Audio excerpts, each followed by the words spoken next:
When coastal guards intercepted this strange blue boat, they had no idea that it was about to become the center point of a nightmare situation. The blue metallic vessel did not show up on any of their radars, and when they ventured inside the ship, there was no way to stop the following events. But before we dive into the story, make sure to smash that like button, hit subscribe, and ring the notification bell so you never miss out on our exciting stories. The blue floating ship was spotted during a routine checkup about 3 miles from shore. The team of 7 coastal guards almost sailed past it, but then one crew member pointed and screamed, "Guys, there's something in the water over there!" At first, it seemed like a speckle on the horizon. However, as their own boat got closer, the team quickly noticed that the floating vessel was much bigger than initially thought. The boat had an appearance unlike anything they had ever encountered. It barely had any windows, except for a few small glass frames on top. But the strangest part was, the boat did not seem to appear on their ship's radar at all. The crew's captain checked the monitor again, but for some reason, it only detected their own vessel.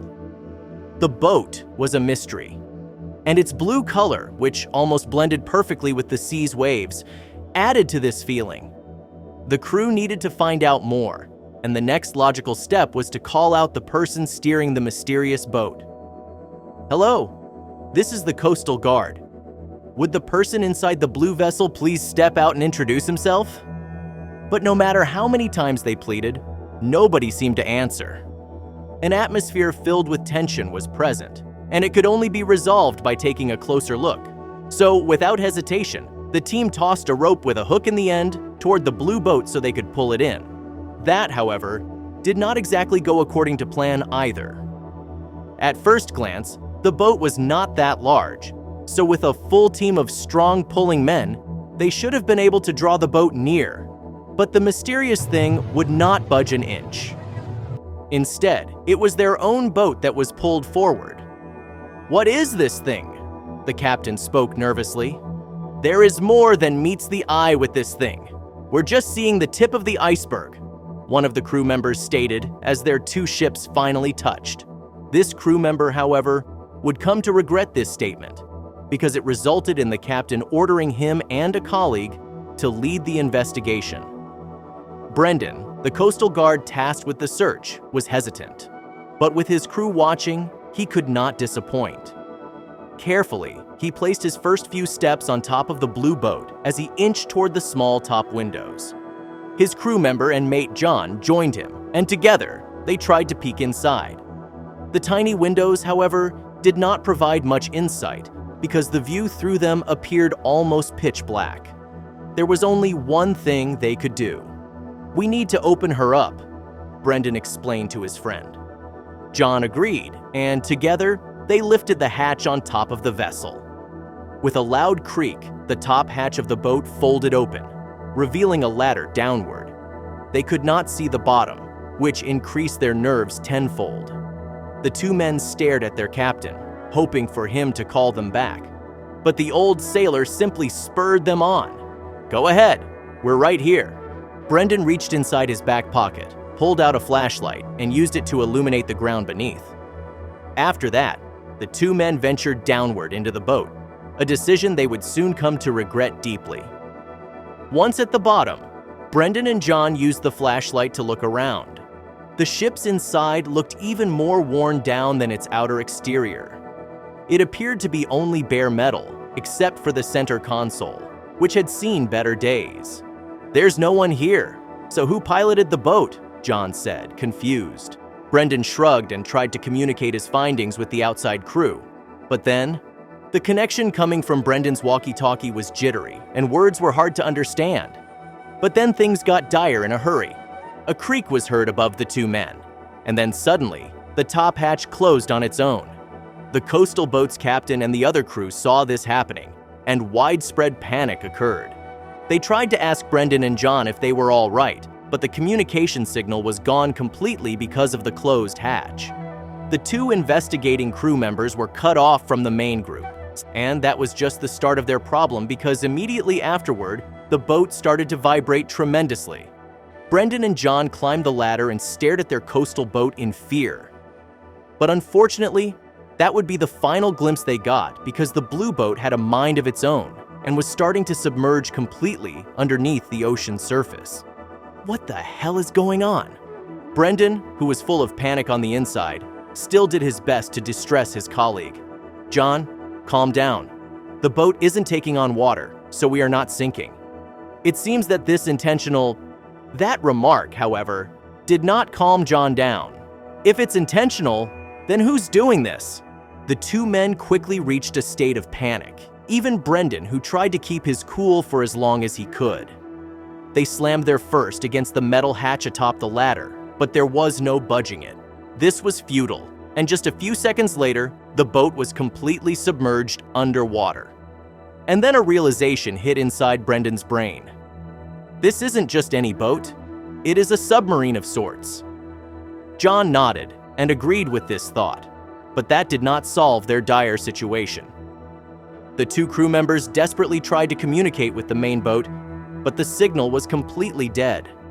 Brendan's thoughts went back to the moment they first discovered that strange blue vessel. It did not show up on the radar. It was camouflaged well with its blue color, and it blocked out all forms of communication. This boat was incredibly stealthy, but why so? What was its purpose? It wouldn't be long before the two fearful coastal guards would find out because the submarine was moving to an unknown location, one with great consequences. But until that time, Brendan and John had nothing to do but wait. They used this time to search the submarine for possible clues. The first part of their investigation was the main console on the north side of the sub. It looked straight out of an 80s movie, with heavy-duty buttons on it and wires running out back. However, the machine didn't seem to control any part of the ship. But that's when John called out something. "Brendan, there is a door over here!" Brendan turned around and gazed at his friend. John stood on the submarine's other side and was pointing at a heavy metal handle attached to a massive doorway. In their mode of panic, they completely overlooked this part.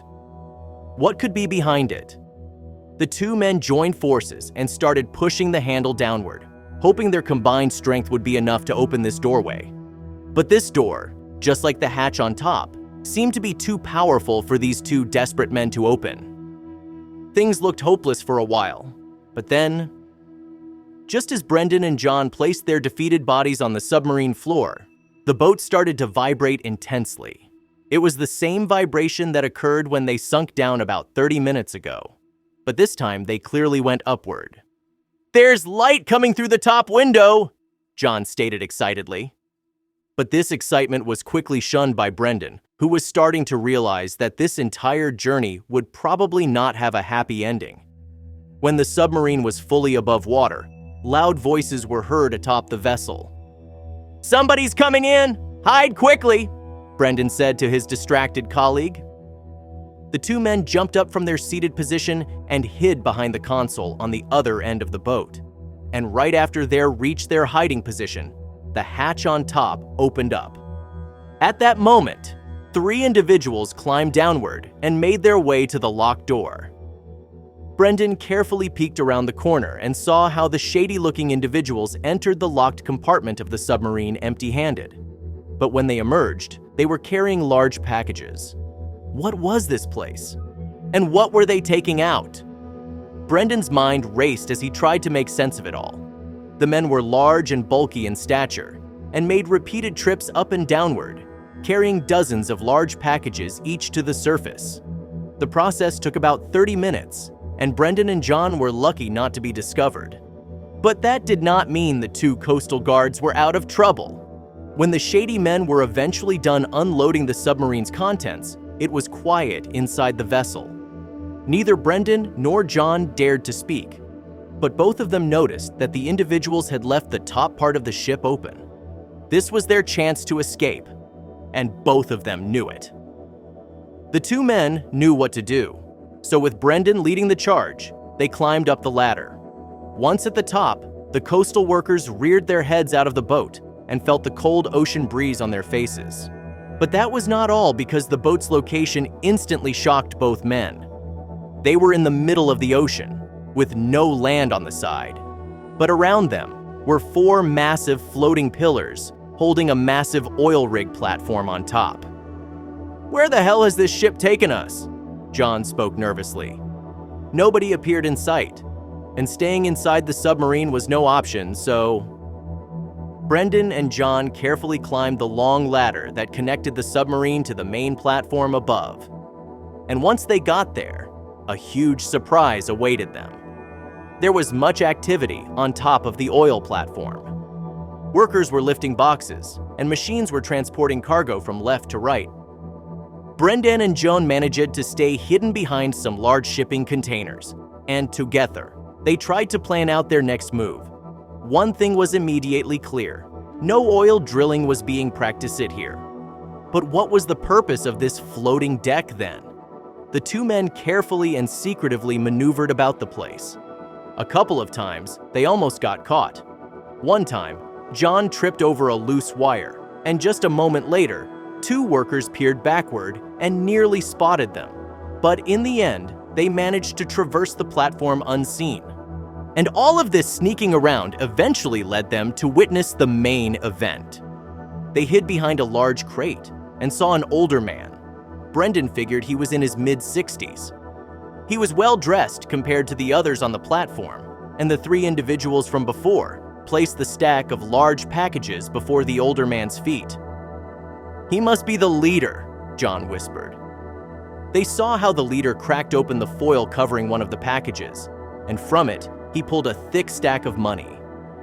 When Brendan and John saw this, they knew that criminal activities were happening. Normally, they would work with the police when something like this was discovered, but in this case, Brendan and John were stranded and all alone. The only thing they could do now was observe. They watched how the leader lifted his hand and signaled for something in the back to be brought forward. An equally large package arrived from the back and was placed beside the money. A knife was shoved inside this package, and its contents stuck to the blade. The eyes of the 2 coastal guards grew twice in size because this was a product they knew very well.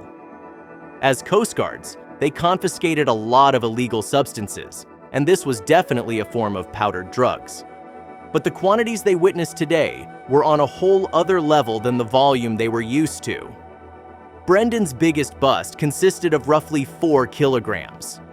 But just this one stack must have been at least 10 times as much. And there was probably much more in the back. And then everything became very clear. This was an illegal trafficking ring. Brendan figured that the money must have come from America, and the illegal drugs were probably produced in one of the countries in South America. They used the stealthy submarine to transport everything from one place to the other, and this oil rig platform was the perfect central point for it all to come together. It was far enough out at sea to be detected, and it appeared to be just a normal oil rig from a distance. This also must be where the submarine is operated from, Brendan quietly said to his friend. Brendan got nervous and excited simultaneously. Their small drug arrests at the shore were probably remnants of this big operation, and by accident, the 2 of them had landed in the motherlode. They had to do something, but what? John checked the walkie-talkie in his back pocket and saw a signal again. The 2 coastal workers snuck away from the leader and the threatening scene. In a quiet corner at the far end of the platform, they tried to contact their crew again. To their surprise, it worked the first time. John and Brendan turned the device's volume to low and explained their situation. The team was relieved to hear that Brendan and John were still alive. But when they heard where they were, shock was the main reaction. "Come over here now, with backup," Brendan insisted. He shared their coordinates and hung up so they could remain hidden. But then, a problem immediately presented itself. Brendan and John witnessed that the submarine from before was again being filled up, this time with drugs, most likely. The 2 of them needed to stop this. They estimated that they only had about 30 minutes to do so, since that was how long it took to unload the vessel last time. This thought turned out to be right because, after almost exactly 30 minutes, the submarine was ready to make a new run. The criminal organization leader climbed the stairs to his control room, from where he could start the submarine's engine. But this part of his plan would not work today. The man tried to open the control room's door, but it was locked. When the well-dressed man looked up, he stared right into Brendan and John's faces. The two coastal guards managed to sneakily avoid all the workers and eventually took over the main operating room of the rig. This boat wasn't going anywhere. With the ship unable to move and the criminal's plans for a future shipment halted, frustration settled in. He ordered his men to break down the door, but coastal reinforcements arrived right before the first kick was placed. It was Brendan and John's crewmates, and they had many police officers supporting them. The traffickers were quickly arrested after that, since they had nowhere to run in the middle of the ocean. Brendan and John were released from the control room and celebrated as heroes. This was the biggest bust in their career, and even though the day started with a scare, it couldn't have ended any better.